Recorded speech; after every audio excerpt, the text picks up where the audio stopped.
Hey, what's going on, everyone? Jeff Koga here, and I'm at the Pacific Palms right now, and I've done a couple of big moves and calls this morning already, and I want to give you an update from the last 24 hours since we had a lot of stuff that happened. So yesterday morning, I was pretty fired up because we got a abnormal amount of orders come into one of my e-commerce business called the Happy Pet Company, and because of that, that kind of got my spider sensors going like, ooh, what's going on here, right? And because it's so abnormal. Okay, so as I looked at it, I was trying to discover who bought it, but unfortunately I couldn't figure out who bought it. So what did I do? I ended up calling one of my friends that has sold his e-commerce business through Amazon. I hit him up and says, dude, man, what's going on? What's your take on what's happening? And he kind of laid it down for me and says, hey, it's probably your competitor trying to buy your inventory to see how much product you're selling per day wise, which is a smart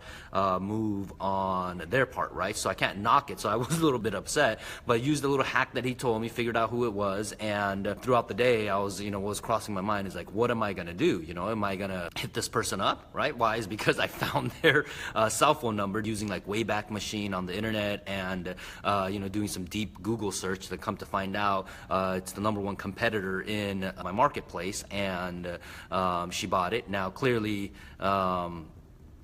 I can go and hit her up and be like, what's going on? Why are you buying my product, right? Like I can say that, or what is she doing? Is she doing R&D or what? Like research and development for a company? I don't know. So that's kind of what it was left off. And I talked to him again this morning, and I said, hey, what do you think I should do?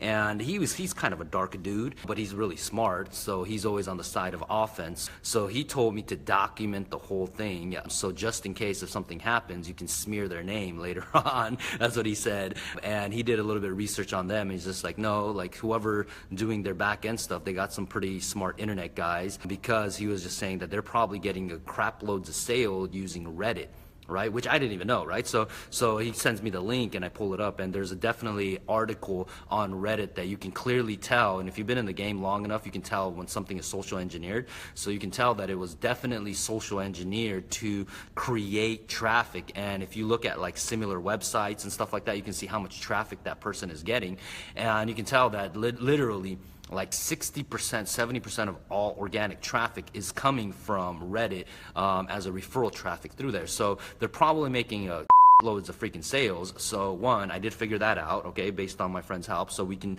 literally copy the whole thing, social engineer the whole thing, and we can probably boost our sales that way as well. And there's probably some other things that we can do as well, but he basically said, hey, document it, and he said, hey, if I were you, I would just see how it goes. So he did suggest, he said there's 2 ways you can do this, right? Document it, see what happens, call him up and ask him why. And he said another reason he did suggest to me says, hey, do you really want to run this business, right? That's what he asked me, because I was just like, I don't really spend too much time and hour in it, other than the fact that when something like this happens, I get involved, because guess what? My wife runs this company, most of it, right? And since we do a drop model with Amazon, pretty much like, when it comes to inventory, we don't do anything. We don't have inventory at our place, right? Like I'm not shipping the stuff out. So, people buy it and cool, and then we just wait every, I think 1st and the 15th or something like that, and the check just comes in. It's super cool, it's a cool little business that you have. And we just added 2 more SKUs, which is a shampoo line, the My Shampoo line, which is awesome as well. And he was basically like, well, there is another play, and he kind of broke down how he sold his business to his competitor, and he was just like, hey, you may want to just hit him up and see if they want to just buy your brand.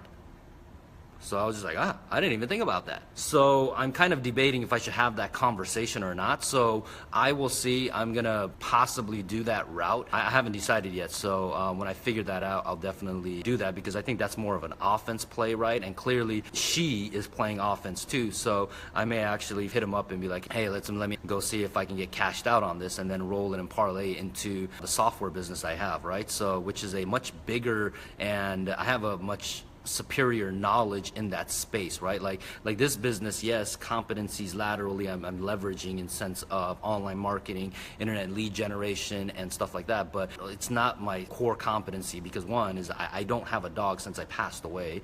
Okay, that's number one. And number two is it's a really competitive marketplace. It really is. But again, it's like having like a little dinky little rental, you know, the cash comes in and it's cool. You know how to manage it. And then the other thing is it starts building up a buyer's list, right? So we have close to about 5,000 buyers or something like that, which is awesome as well. So that's where we're kind of at. So I haven't decided exactly what we're gonna do. So I will keep you posted on that.